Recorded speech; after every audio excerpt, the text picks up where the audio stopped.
তিনটি ভয়ঙ্কর গুনাহ যদি কখনো আপনি করে থাকেন, আপনার হায়াত কমে যাবে, আপনি অকালে মৃত্যুবরণ করবেন, আপনার জীবনকে আল্লাহ ছোট করে দেবে।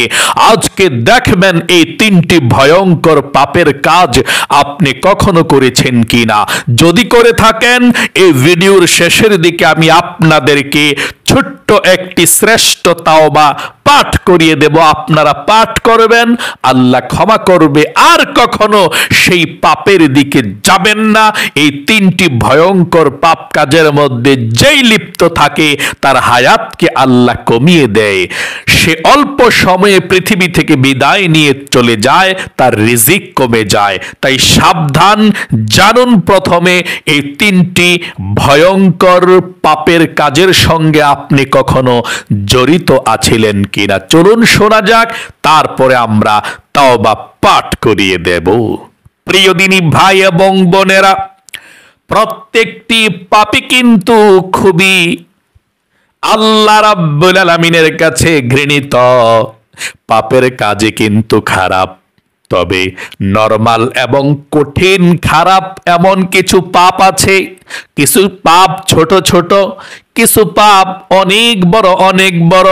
এই বড় পাপের মধ্যে তিনটি পাপ আছে, যেই পাপগুলো করলে অধিকাংশ আলেম ওলামারা বলেছেন আল্লাহ রাব্বুল আলামিন তাদের হায়াত কমিয়ে দেয়, জীবনের বরকতকে উঠিয়ে নেয়।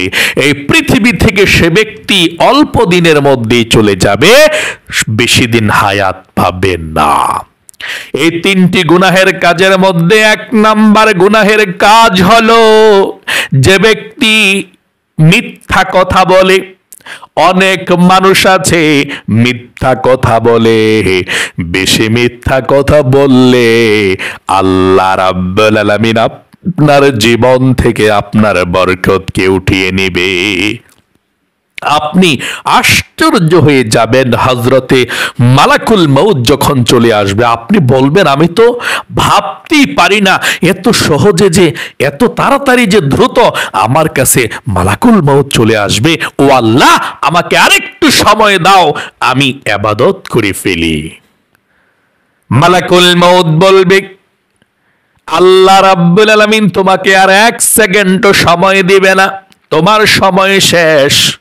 তুমি গুনাহগার ব্যক্তি ছিলে, এই জন্যে তোমার জীবনের মধ্যে তুমি কোনো বরকত পাও নাই, তোমার জীবনকে আল্লাহ ছোট করে দিয়েছে। এই জন্যে তোমার জন্য প্রস্তুত করে রেখে দিয়েছে আল্লাহ ভয়ঙ্কর আযাব। সে মালাকুল মউতকে দেখলে কান্না শুরু করে দিবে। প্রিয় দিনী ভাই এবং বোনেরা, মিথ্যা কথা কখনো বলবেন না। মিথ্যা মানুষকে ধ্বংস করে দেয়। মিথ্যার একটি দুর্গন্ধ আছে, কিতাবের মধ্যে এসেছে যে ব্যক্তি মিথ্যা কথা বেশি বেশি বলে তার মুখ থেকে দুর্গন্ধ ছড়ায়। এই দুর্গন্ধটা কেউ পায় না, শুধুমাত্র ফেরেশতারা পায়। তার সঙ্গে রহমতের ফেরেশতা থাকে না, দূর হয়ে চলে যায়। কারণ মিথ্যার দুর্গন্ধ এমন দুর্গন্ধ ফেরেশতারা সহ্য করতে পারে নাই। তাই জীবনে যদি কখনো মিথ্যা কথা বলে থাকেন, এই মহাপাপ করে থাকেন, কবিরা গুনাহ করে থাকেন, আজকে আল্লাহর কাছে ক্ষমা চাইবেন। ছোট্ট দোয়াটি পড়িয়ে দেব। আল্লাহকে বলবেন আল্লাহ, জীবনে আর কখনো মিথ্যা কথা বলবো না। প্রিয় দিনী ভাই এবং বোনেরা, 2 নাম্বার যেই গুনাহটা করলে আল্লাহ তার হায়াতকে কমিয়ে দেয়, তার রিজিককে কমিয়ে দেয়, অল্প সময়ে অকালে সে মৃত্যুবরণ করতে হয়, এই পাপটা হলো যে ব্যক্তি গোপনে জিনা করে। গোপনে যে ব্যক্তি জিনা করে, অনেক মানুষ আছে গোপনে জিনা ব্যভিচার করে, পরকিয়া করে, তাদের জন্য আল্লাহ রাব্বুল আলামিন ভয়ঙ্কর জাহান্নামকে রেখে দিয়েছেন এবং তাদের জীবন থেকে তাদের হায়াতকে আল্লাহ কেড়ে নেয়, বরকতকে উঠিয়ে নেয়। সকলে বলি নাউজুবিল্লাহ। কেমন ভয়ঙ্কর আযাব! আল্লাহ রাব্বুল আলামিন পবিত্র কোরআনুল কারীমের মধ্যে জিনার ব্যাপারে আল্লাহ বলেছেন ওয়ালা তাকরাবুজ জিনা ইন্নাহু কানা ফাহিশা। আল্লাহ বলেছেন তোমরা জিনার কাছেও যেও না। জিনা করা তো দূরের কথা, ইন্নাহু কানা ফাহিশা, নিশ্চয়ই জিনা হচ্ছে একটি ফাহেশা কাজ, অহেতুক কাজ, খারাপ কাজ। তোমরা জিনার কাছেও যেও না। জিনা ভয়ঙ্কর একটি পাপ। যে ব্যক্তি গোপনে জিনা করবে, আমার আল্লাহ রাব্বুল আলামিন অবশ্যই সব দেখতে পায়। দিনের বেলায় যেমন আল্লাহ সব স্পষ্ট আল্লাহর কাছে, রাতের বেলাও আল্লাহর কাছে স্পষ্ট। আমাকে যেমন আল্লাহ দেখছে, আপনাকেও তেমন আল্লাহ দেখছে। সারা পৃথিবীর মানুষকে একসঙ্গে আল্লাহ রাব্বুল আলামিন খুব স্পষ্ট ভাবে দেখছে। আল্লাহর কোনো কষ্ট হয় না। সব কিছু আল্লাহ রাব্বুল আলামিনের আয়াতের মধ্যে আছে। সকলে বলি সুবহানাল্লাহ। এই জিনা খুবই ভয়ঙ্কর গুনাহ। নবী করিম সাল্লাল্লাহু আলাইহি ওয়াসাল্লাম মেরাজের রজনীতে যখন জাহান্নাম ভ্রমণ করলেন, জিনার গুনার শাস্তি কেমন কঠিন দেখেছেন শুনে রাখুন। আল্লাহর নবীজি বলেন, আমি দেখলাম এক আগুনের কুণ্ডলীর মধ্যে কিছু নারী পুরুষ যুবক যুবতী উলঙ্গ অবস্থায় আগুনের মধ্যে আছে। আর আগুনটা যখন লেলিহান অগ্নিশিখা দাও দাও করে আগুনের লেলিহান যখন উপরের দিকে চলে যায়, আগুনের অগ্নিশিখা লেলিহানের সঙ্গে উপরে চলে যায়, সেই উলঙ্গ ব্যক্তিগুলো কান্না করেছে, হাউমাউ করে চিৎকার করেছে, আমাদেরকে বাঁচাও, আমরা ধ্বংস হয়ে গেলাম। হাউমাউ করে চিৎকার করছে। নবী করিম সাল্লাল্লাহু আলাইহি সাল্লাম বললেন, রে জিবরাইল, জাহান্নামের মধ্যে এমন কঠিন শাস্তি দেখা যাচ্ছে কেন? তারা দুনিয়ার মধ্যে কি করেছিল? উলঙ্গ অবস্থায় জাহান্নামের অগ্নিশিখায় আগুনের মধ্যে ধাও ধাও করে জ্বলছে আর চিৎকার করেছে। ও জিবরাইল, কি হয়েছে তাদের? কি গুনাহ দুনিয়ার মধ্যে করেছে? কি অপরাধ করেছে? আমাকে জানাও। জিবরাইল বলল, ইয়া রাসূলুল্লাহ ও ইয়া হাবিবাল্লাহ, এই ব্যক্তিগুলো দুনিয়ার মধ্যে জিনা ব্যভিচার করেছে, জিনার কাজ করেছে। এই জন্য আল্লাহ রাব্বুল আলামিন জাহান্নামের মধ্যে উলঙ্গ অবস্থায় রেখে দিয়েছে এবং জাহান্নামের আগুনের মধ্যে পোড়াচ্ছে। তাদের শাস্তি এভাবেই চলতেই থাকবে। সকলে বলেন নাউজুবিল্লাহ। জীবনে কখনো গুনাহের দিকে যাবেন না, জীবনে কখনো জিনার দিকে যাবেন না। যদি জিনা করে থাকেন, আজকে আল্লাহর কাছে ক্ষমা চাইবেন। এবং আল্লাহর রাসূল যখন সামনে অগ্রসর হইলেন মেরাজের রজনীতে, নবীজি দেখলেন কিছু সংখ্যক নারী পুরুষের সামনে ভালো গোশত আছে, আবার একটু দূরে খারাপ গোশত আছে। সে ভালো গোশতগুলো খাচ্ছে না, খারাপ গোশত পচা দুর্গন্ধময় পুজ মিশ্রিত রক্ত মিশ্রিত দুর্গন্ধময় গোশতগুলো খাচ্ছে ছিঁড়ে ছিঁড়ে। আল্লাহর রাসূল বললেন, রে জিবরাইল, তাদের সামনে ভালো খাবারগুলো আছে, ভালো খাবারগুলো খায় নাই, ছিঁড়ে ছিঁড়ে দূর থেকে পচাগুলো খাচ্ছে। কি জন্যে?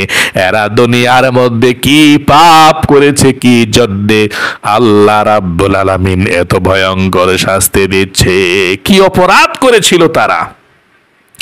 প্রিয় দিনী ভাই এবং বোনেরা, হযরত জিবরাইল বললেন, ইয়া রাসূলুল্লাহ ওয়া ইয়া হাবিবাল্লাহ, এরা দুনিয়ার মধ্যে স্বামী স্ত্রী ওদের ছিল, স্বামী তার স্ত্রীর সঙ্গে ভালো সম্পর্ক ছিল না, স্বামী পরকিয়া করেছে অন্য পর মহিলার সঙ্গে, ফোনে কথা বলেছে, সম্পর্ক অবৈধভাবে করেছে। ইয়া রাসূলুল্লাহ, এবং এই মহিলাদের স্বামী ছিল, স্বামীর সঙ্গে ভালো ব্যবহার করে নাই, অন্য পর পুরুষের সঙ্গে কথা বলেছে, গোপনে সময় দিয়েছে, জিনা ব্যভিচার করেছে, পরকিয়া করেছে। এই পরকিয়া করার কারণে আল্লাহ রাব্বুল আলামিন তাদেরকে জাহান্নামের এত ভয়ঙ্কর শাস্তির মধ্যে রাখছে। সকলে বলি নাউজুবিল্লাহ। জীবনে কখনো জেনা, ব্যভিচার এবং পরকীয়ার দিকে যাবেন না, ধ্বংস হয়ে যাবেন, জীবনটাই শেষ হয়ে যাবে। যারা জেনা ব্যভিচার করেছেন আল্লাহর কাছে আজকে বলবেন, আয় আল্লাহ রাব্বুল আলামিন, জীবনে বুঝতে পারি নাই, ও আল্লাহ তুমি ক্ষমা করে দাও, মাফ করে দাও। আর কখনো গুনাহের কাজের মধ্যে আল্লাহ লিপ্ত হব না, আল্লাহ তুমি ক্ষমা করে দাও। ছোট্ট তাওবার দোয়াটি পাঠ করবেন। জেনা আপনাকে ধ্বংস করে দিচ্ছে, আপনার চেহারার সৌন্দর্য নূরকে উঠিয়ে দিচ্ছে, অন্তরকে পাষাণ করে দিচ্ছে, আপনার হায়াতকে আল্লাহ তাআলা কমিয়ে দিচ্ছে। এই জন্যে জীবনে কখনো জেনা, ব্যভিচার এবং পরকীয়া কখনো করবেন না। যদিও কেউ নাও দেখে থাকে, আমার আল্লাহ দেখে।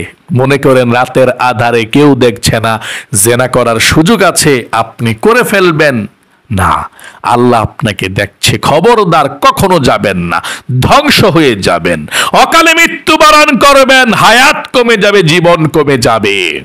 প্রিয় দিনী ভাই এবং বোনেরা, 2 নম্বরে যে কাজটা করলে হায়াত কমে যায়, জীবন কমে যায়, যদি কখনো করে থাকেন তাওবা করবেন। জেনা, ব্যভিচার এবং পরকীয়া করে থাকলে তাওবা করবেন, আল্লাহ ক্ষমা করবে, আর যাবেন না। 3 নম্বরে, যে ব্যক্তি পিতা মাতার সঙ্গে খারাপ ব্যবহার করে, অনেক সন্তান আছে পিতা মাতার সঙ্গে খারাপ ব্যবহার করে, পিতা মাতাকে ধমক দেয়, পিতা মাতাকে খাবার দেয় না, পিতা মাতাকে পোশাক কিনে দেয় না, পিতা মাতার কথা মতো চলে না।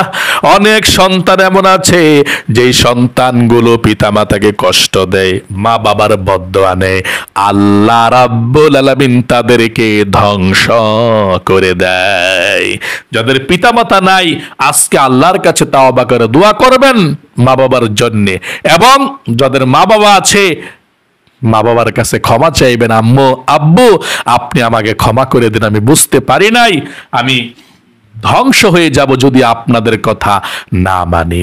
এই জন্যে যাদের পিতা মাতা আছে ক্ষমা চাইবেন, যাদের পিতা মাতা নাই তারা আল্লাহ রাব্বুল আলামিনের কাছে দোয়া করবেন, আর মা বাবার জন্য বেশি বেশি করে দোয়া করবেন, দান সদকা করবেন। তাহলে প্রিয় দিনী ভাই এবং বোনেরা, আশা করি বুঝতে পেরেছেন এবং শিখতে পেরেছেন যে 3টি পাপ ভয়ঙ্কর পাপ। এই পাপগুলো কখনো করবেন না, যদি করে থাকেন আজকে তাওবা করবেন, আর কখনো আপনি গুনাহের দিকে যাবেন না, আল্লাহ রাব্বুল আলামিন আপনাকে ক্ষমা করে দিবে। 1 নম্বরে আবারও বলছি, তারপরে তাওবাটা পড়িয়ে দিচ্ছি, মিথ্যা কথা কখনো বলবেন না। মিথ্যা বলবেন হায়াত কমে যাবে, আল্লাহর রহমত থেকে বঞ্চিত হবেন, ফেরেশতারা আপনার কাছেও থাকবে না, রহমতের ফেরেশতা। মিথ্যার দুর্গন্ধ আছে, ফেরেশতারা সেই দুর্গন্ধ পায়। 2 নম্বরে, যে ব্যক্তি গোপনে জেনা করে, যদি কখনো আপনি জেনা ব্যভিচার করে থাকেন, হয়তোবা আল্লাহ এখনো পর্যন্ত আপনাকে ক্ষমা করে নাই, খবরদার, ক্ষমা না চাইলে হায়াত কমে যাবে, জীবনের বরকত আল্লাহ উঠে নিবে। তাই আজকে আল্লাহর কাছে ক্ষমা চাইবেন জিনা করলে, পরকীয়া করলে। 3 নম্বরে, মা বাবার মনে কষ্ট দিয়ে থাকলে আল্লাহর কাছে ক্ষমা চাইবেন, মা বাবা বেঁচে থাকতে মা বাবার কাছে ক্ষমা চাইবেন, আর যদি মারা যায় আল্লাহর কাছে বেশি বেশি করে তাদের জন্য দোয়া করবেন, দান সদকা করবেন ইনশাআল্লাহ। চলুন তাহলে আমরা এক্ষুনি আপনাদের সকলকে তাওবাতুন নাসুহাটা করিয়ে দিচ্ছি, আপনারা আমার সঙ্গে সঙ্গে তাওবাটা পাঠ করবেন। যদি এই 3টি গুনাহের কাজ কখনো করে থাকেন, আপনারা এক্ষুনি মনোযোগ সহকারে আমার সঙ্গে সেই ছোট্ট তাওবার শ্রেষ্ঠ দোয়াটা পাঠ করবেন ইনশাআল্লাহ। আপনি সর্বপ্রথম আল্লাহ রাব্বুল আলামিনকে বলবেন, আল্লাহ আমি জীবনে যে এই গুনার কাজগুলো করেছি, আমি ভুল করেছি, অন্যায় করেছি। 2 নম্বরে, আল্লাহ তুমি আমাকে ক্ষমা করে দিও, মাফ করে দিও, আমি ভবিষ্যতে আর কখনো গুনাহ করব না। মানে আমি গুনাহ করছি, ভুল করছি, ভবিষ্যতে আর কখনো গুনাহ করব না, আমাকে ক্ষমা করে দাও। এটা মনে প্রাণে বিশ্বাস করে আপনি মন থেকে কথাটা বলে তারপর আপনি পাঠ করুন এখন তাওবার ছোট্ট দোয়াটা। আস্তাগফিরুল্লাহ ইল্লাল্লাহাল্লাযী লা ইলাহা ইল্লা হুয়াল হাইয়ুল কাইয়্যুম ওয়া আতুবু ইলাইহি লা হাওলা ওয়ালা কুওয়াতা ইল্লা বিল্লাহিল আলিয়্যিল আযীম। হয়ে গেল। এখন একবার ছোট্ট দুরূদ শরীফটি পড়ুন সাল্লাল্লাহু আলাইহি ওয়াসাল্লাম। আল্লাহর কাছে একটু বলুন আল্লাহুম্মা আমিন।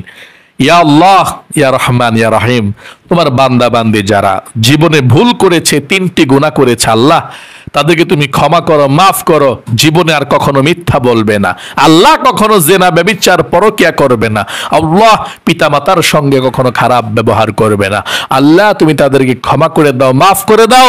জীবনকে ছোট করে দিও না আল্লাহ, জীবনের মধ্যে তুমি বরকত দাও এবং তাদেরকে তুমি ভালো রাখো, সুস্থ রাখো। এখন থেকে ভালোভাবে চলাফেরা করবে আল্লাহ। এই নিকৃষ্ট খারাপ গুনাহগুলো, ধ্বংসময় গুনাহগুলো আর কখনো করবে না। তুমি ক্ষমা করো, মাফ করো তাওবার উসিলায়। রব্বিরহামহুমা কামা রব্বায়ানি সগীরা। আখিরি তামান্না ওয়াজআল কালিমাতুনা ইনদাল মাউতি লা ইলাহা ইল্লাল্লাহ মুহাম্মাদুর রাসূলুল্লাহ সাল্লাল্লাহু আলাইহি ওয়াসাল্লাম। প্রিয় দিনী ভাই এবং বোনেরা, ভালো থাকবেন, সুস্থ থাকবেন। আজ এ পর্যন্তই।